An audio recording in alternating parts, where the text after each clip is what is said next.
Cristo se nos revela para construir un hogar nuevo. A cada uno de nosotros se nos ha revelado como matrimonio, como hijos, ¿no? Como jóvenes, en diferentes formas y en distintos ámbitos. Cristo se nos ha revelado. Y en esto vamos a ver nuestro encuentro con Cristo. Mirando a San Pablo nos podemos preguntar, ¿cómo se realiza el encuentro personal con Cristo? ¿Y qué relación se genera entre él, entre Cristo, y el creyente, ¿no? La respuesta de Pablo se condensa, en dos momentos, podríamos decir. Por una parte, se subraya el valor fundamental y indiscutible de la fe, ¿no? Así lo escribe también a los romanos. El hombre es justificado por la fe, con independencia de las obras de la ley. La idea parece más explícita en la carta de los Gálatas. El hombre no es justificado por las obras de la ley, sino por medio de la fe en Jesucristo. Es decir, se entra en comunión con Dios por obra exclusiva de la gracia. Él sale a nuestro encuentro y nos acoge con su misericordia, perdonando nuestros pecados, permitiéndonos establecer una relación de amor con Él y con nuestros hermanos. En esta doctrina de la justificación, Pablo refleja el proceso de su propia vocación. Él era un estricto observante de la ley mosaica, como hemos visto, que cumplía hasta los más mínimos detalles. Pero esto le llevó a sentirse pagado de sí mismo y buscar la salvación por sus propias fuerzas. Cuando decimos buscar por sus propias fuerzas, se nos viene a la mente, o se me vino a mí a la mente cuando lo preparaba, el yo trabajando, ¿no? El yo, el egoísmo. Yo lo quiero hacer, ¿no? Con mis fuerzas, ¿no? Y en esta situación se descubre pecador, ¿no? En cuanto a que persigue a la iglesia también del Hijo de Dios. La conciencia de pecado será entonces el punto de partida para abandonarse a la gracia de Dios que se nos da en Jesucristo. Entonces, en este primer momento, para este encuentro es el primer momento, tener la gracia de la fe para recibir su misericordia y su amor. Y cuando justamente, como decía recién, tenemos esa conciencia, ¿no?, del pecado, será entonces el punto de partida para abandonarse a la gracia de Dios que se nos da en Jesucristo. Y aquí comienza el segundo momento. El segundo momento, que es justamente el encuentro con el Señor. El encuentro mismo con el Señor. La donación infinita de Cristo en la cruz constituye la invitación más vehemente a salir del propio yo, a salir de mi ego, a no vanagloriarse poniendo al mismo tiempo toda la confianza en la muerte salvadora y la resurrección del Señor. El que se gloríe en el Señor. Entonces, para llegar justamente a este encuentro que hablamos, ¿no?, este encuentro con Cristo, con Dios, debo tomar conciencia de mi ser pecador y ser necesitado del perdón, de su amor. Es salir también del propio yo para alcanzar la gracia. Es vivir ese encuentro personal con Él y que su presencia llene mi ser. Y de esta experiencia surge algo muy importante. Digamos, de esta experiencia todos lo hemos vivido. Y así como Pablo también de esa presencia, de ese encuentro con Cristo, surge algo muy importante, que es justamente su conversión, su cambio de vida. Y podemos decir que este encuentro con Cristo, que esto que produce en mí, ¿no? Podemos hablar de un tercer momento, la conversión. El encontrarse con Cristo en mi vida me cambia por completo. Cristo se me revela para hacer de mí un hombre nuevo, así poder construir también un hogar nuevo. Produce una conversión espiritual en mi persona, así como la produjo en Pablo. También ese encuentro con Cristo produce en mí una conversión espiritual, una conversión interior. Esta conversión espiritual consiste en no buscarse a sí mismo, sino revestirse de Cristo y entregarse con Cristo, para participar así personalmente de la vida de Cristo hasta sumergirse en Él y compartir tanto su muerte como su vida. Así lo describe el apóstol mediante la imagen del bautismo. ¿No sabéis que cuantos hemos sido bautizados en Cristo Jesús, hemos sido bautizados para unirnos a su muerte? Pues fuimos sepultados juntamente con Él mediante el bautismo, para unirnos a su muerte, para que, así como Cristo fue resucitado de entre los muertos, por la gloria del Padre, así también nosotros caminemos a una vida nueva. Este encuentro con Cristo nos lleva a una vida nueva. Pablo, y con él todo cristiano, cada uno de nosotros, contempla al Hijo de Dios no solo como aquel que murió por amor nuestro, obteniéndonos la salvación por nuestros pecados. Me amó y se entregó a sí mismo por mí, sino también como aquel que se hace presente en su vida. Ya no vivo yo, sino es Cristo quien vive en mí. Jesucristo, muerto y resucitado, se torna la razón de ser de toda la vida del cristiano y de su misión. En hogares nuevos, justamente, esto se torna la base de nuestra espiritualidad, ¿no? Nuestra espiritualidad cristocéntrica. Cristo, el centro y el eje de nuestra vida matrimonial, joven, adolescente, de niñez, y así de nuestra vida familiar, ¿no?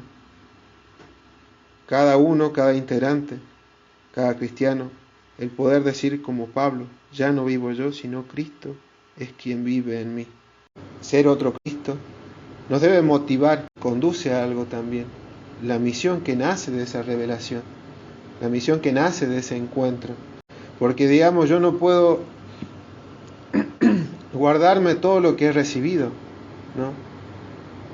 Todo lo que Cristo me regala, se me regaló, entonces es para donarlo, para entregarlo también, ¿no? Y acá podemos hablar de un cuarto momento, llamados a anunciar a Cristo. El anuncio de Cristo resucitado se transmite de generación en generación. Nos va a decir Pablo también, segunda de Timoteo 2, del 14 al 15. Segunda de Timoteo, del capítulo 3, del versículo 14 al 15. En el llamado a anunciar a Cristo, Pablo nos deja muchas herramientas. Y aquí, así como le habla a Timoteo, también nos habla directamente a cada uno de nosotros. No dejes de enseñar, esfuérzate en ser un digno obrero de Dios, en ser comprometido en llevar el verdadero mensaje. No caigas en la infidelidad, en la distorsión de la buena noticia, sino sé fiel a lo que Cristo nos manifiesta y enseña. Y nosotros por ahí nos podríamos preguntar, ¿cuándo soy infiel al mensaje? Justamente a veces cuando caigo en fabricar un Cristo a mi medida, ¿no? Que muchas veces lo hemos escuchado, donde me siento cómodo, donde me quedo en la tibieza, donde anulo el compromiso de renunciar a lo que humanamente me agrada. Y así lo que tengo es mi Cristo con minúscula y no a Cristo con mayúscula. La fidelidad a la doctrina de Cristo, como nos exhorta acá Pablo, fieles a la doctrina, me conduce por un camino difícil, camino estrecho, con rosas, pero que también traen sus espinas, camino con obstáculos, pero que justamente no son caminos imposibles, sino que es el único camino posible para alcanzar la plenitud de la promesa de Dios, el estar en su presencia. Este es el camino de salvación que se da en el seguimiento de Cristo, tal cual como es el camino que hizo Pablo. El estar en esta situación de llamados por Dios para anunciar la buena nueva, nos da también la gran tarea, y nos lo dice Pablo acá. Nosotros hemos sido también enseñados, instruidos, y eso también nos capacita. Todo lo que hemos recibido para enseñar y arguir, para corregir y educar. Y esta tarea justamente es fundamental en nuestras familias, en nuestra parroquia, en nuestros ámbitos de trabajo, en nuestros ámbitos sociales. Tenemos enfrente también una sociedad que busca destruir todo lo que Cristo nos ha enseñado y todo lo que ha construido. Los ataques más visibles que por ejemplo hoy tenemos son contra la familia, contra la vida. Esto es porque con nuestra fe debemos con gran coraje y convicción, en su momento, en su historia, digamos, en el momento donde él estaba, él nunca dejó de anunciar, a pesar de la persecución, de los maltratos, del encarcelamiento, él siguió anunciando con fidelidad las enseñanzas de Cristo.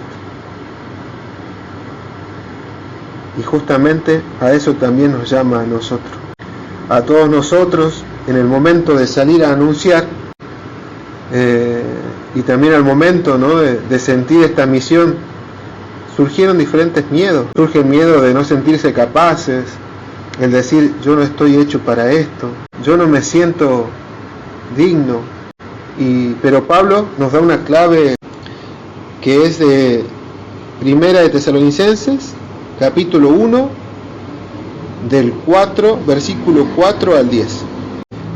Sabemos, hermanos, amados por Dios, que ustedes han sido elegidos, porque la buena noticia que les hemos anunciado llegó hasta ustedes, no solamente con palabras, sino acompañada de poder, de la acción del Espíritu Santo y de toda clase de dones.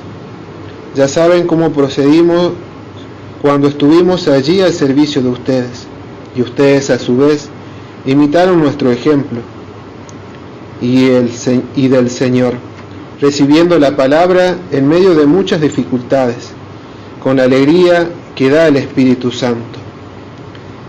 Palabra de Dios, te alabamos, Señor.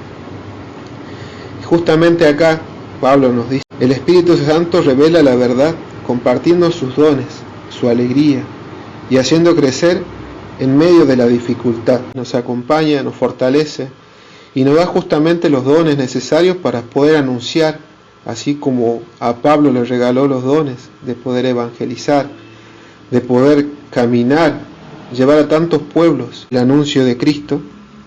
También a nosotros nos regala los dones, nos da la fortaleza.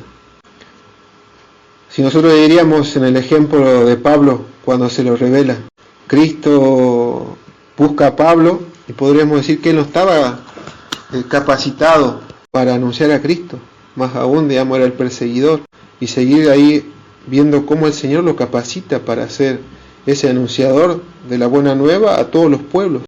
También digo, a raíz de esto, de sentirnos llamados a anunciar, es invitarlos, ¿no?, a cada uno de nosotros, como matrimonio, como joven, ¿no?, como familia o como catequista, o en el ámbito donde Dios nos dispone a estar, ¿no?, realizar un compromiso concreto, ¿no?, en tres aspectos. La búsqueda del encuentro personal con Cristo, un aspecto por medio del cual se me revela.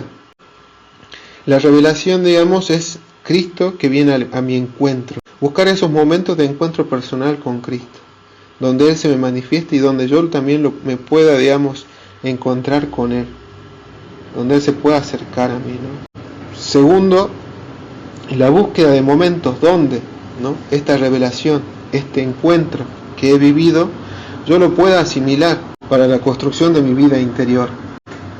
Ese encuentro empezar, como decir, a masticarlo, a rumiarlo, buscar esos momentos para asimilar, como uno dice, ¿no?, asimilar, y crecer también esa vida interior. En un tercer momento, digamos, la búsqueda de acciones concretas, por medio de las cuales lleve a cabo la misión de anunciar la buena nueva, ¿no? Pequeñas misiones que me lleven justamente a vivir ese compromiso de anunciar la buena nueva. Para finalizar, le quiero leer, digamos, esto, que sería, por ahí si lo anotan, ¿no?, de Efesios 3, ¿no?, del 1 al 21. Por eso yo, Pablo, estoy preso por Cristo Jesús a causa de ustedes, los de origen pagano, porque seguramente habrán oído hablar de la gracia de Dios, que me ha sido dispensada en beneficio de ustedes. Fue por medio de una revelación como se me dio a conocer este misterio, tal como acabo de exponérselo en pocas palabras. Al leerlas, se dan cuenta de la comprensión que tengo del ministerio de Cristo, que no fue manifestado en las generaciones pasadas, pero que ahora ha sido revelado por medio del Espíritu a sus santos apóstoles y profetas. Este misterio consiste en que también los paganos participan de una misma herencia, son miembros de un mismo cuerpo y beneficiarios de la misma promesa en Cristo Jesús, por medio del Evangelio. De este Evangelio yo fui constituido ministro por el don de la gracia que recibí de Dios, en virtud de la eficacia de su poder. Yo, el menor de todos los santos, he recibido la gracia de anunciar a los paganos la insondable riqueza de Cristo y poner de manifiesto la dispensación del misterio que estaba oculto desde siempre en Dios, el Creador de todas las cosas, para que los principados y las potestades celestiales conozcan la infinita variedad de la sabiduría de Dios por medio de la Iglesia. Este es el designio que Dios concibió desde toda la eternidad en Cristo Jesús nuestro Señor, por quien nos atrevemos a acercarnos a Dios con toda confianza mediante la fe en Él. Les pido, por lo tanto, no se desanimen a causa de las tribulaciones que padezco por ustedes. Ellas son su gloria. Por eso doblo mis rodillas delante del Padre, de quien procede toda paternidad en el cielo y en la tierra, que Él se digne fortificarlos por medio de su Espíritu, conforme a la riqueza de su gloria, para que crezca en ustedes el hombre interior, que Cristo habite en sus corazones por la fe, y sean arraigados y edificados en el amor.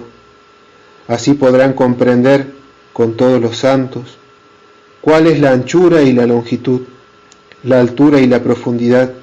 En una palabra, ustedes podrán conocer el amor de Dios, que supera todo conocimiento, para ser colmados por la plenitud de Dios, aquel que es capaz de hacer infinitamente más de lo que podemos pedir o pensar, por el poder que obra en nosotros. A Él sea la gloria en la Iglesia y en Cristo Jesús, por todas las generaciones y para siempre. Amén.